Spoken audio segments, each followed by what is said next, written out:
ఒక ఆయన అంటున్నాడు, అయ్యా ఇది కాళేశ్వరం నీళ్ళే కదా అని. ఆయన తాటి చెట్టు లెక్క వెరిగిండు కానీ ఆవకి తాటికాయ అంతా కూడా మోకాళ్ళల్లో ఆయనకు తలకాయ లేదు. కాళేశ్వరం ప్రాజెక్టు కట్టింది మేడిగడ్డ, అన్నారం, సుందిల్ల. అది కుప్పగూలిపోయింది. కాళేశ్వరం కాస్త కూలేశ్వరం అయింది. శ్రీపాద ఎల్లంపల్లి ప్రాజెక్టు పేదే శ్రీపాదరావు గారి పేరు మీద ఉన్నది. కారం రంగు రుచితో ఉంటుంది. ఆచి మిరపపొడి అదరగొట్టే కారం రంగు రుచి. అది మీ తాతనో మీ ముత్తాతనో కట్టింది కాదు. శ్రీధర్ బాబు గారు తండ్రి కాంగ్రెస్ పార్టీ కట్టింది శ్రీపాద ఎల్లంపల్లి. ఇవాళ గోదావరి నదీ జలాలు నగరానికి వస్తున్నాయనంటే శ్రీపాద ఎల్లంపల్లె మూలం. అక్కడి నుంచే గోదావరి జలాలను పట్టుకొని హైదరాబాదు నగరానికి మనం ఈరోజు తరలిస్తున్నాం. ఆ సంగతి మర్చిపోయి ఈరోజు మల్లన్న సాగర్ నుంచి అంటున్నాడు. మల్లన్న సాగర్ ఎప్పుడే రాజశేఖర రెడ్డి గారు 2008-9లో ప్రారంభించిన ప్రాజెక్టు కాదా? ఆనాడు మహారాష్ట్ర సరిహద్దులో ఆదిలాబాదులో ప్రారంభించిన తుమ్మిడిహెట్టి ప్రాజెక్టు చేవెళ్ల వరకు తీసుకెళ్లాలని ప్రాణహిత చేవెళ్లని ఆనాడు డాక్టర్ వైఎస్ రాజశేఖర రెడ్డి గారు ప్రారంభించారు. దానికి పెద్దలు కాక వెంకటస్వామి గారి సూచన మేరకు డాక్టర్ బాబా సాహెబ్ అంబేద్కర్ ప్రాణహిత చేవెళ్ల ప్రాజెక్ట్ అని పెట్టుకున్నాం.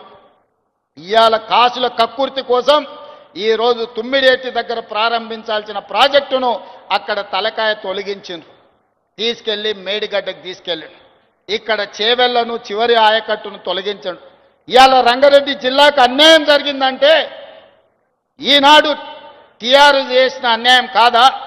ఆనాడు చేవెళ్లలో రాజశేఖర రెడ్డి గారు ప్రారంభించిన ప్రాజెక్టు అటు చేవెళ్ల, వికారాబాద్, తాండూరు, పరిగి వరకు గోదావరి జలాలను అందించడం ద్వారా ఈరోజు ఈ రంగారెడ్డి జిల్లాలో గోదావరి జలాలతోని వ్యవసాయానికి అందించాలని ఆనాడు డాక్టర్ వైఎస్ రాజశేఖర రెడ్డి గారు ఉన్నప్పుడు కాంగ్రెస్ పార్టీ చేసిన ప్రణాళిక కాదా? ఇవాళ కూడా చూడండి, చేవెళ్ల చౌరస్తలో అక్కడ పెద్ద శిలాఫలకం డాక్టర్ రాజశేఖర రెడ్డి గారు వేసిన శిలాఫలకం లేదా?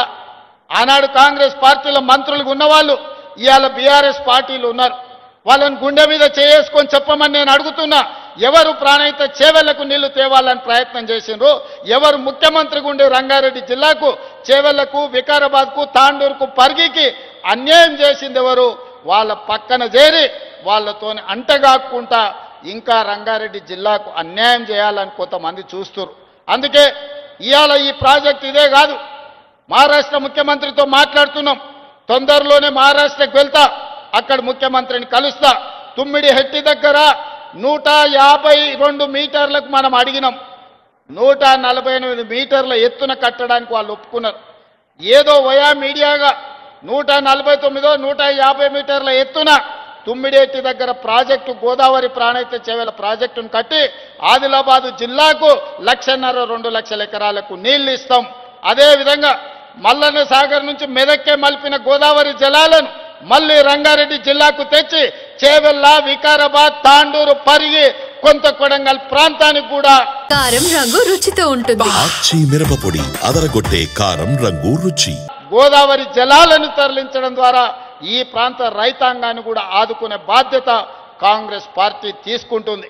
ఇవాళ నగరం యొక్క ప్రజల యొక్క దాహార్తిని తీర్చడానికి ఈరోజు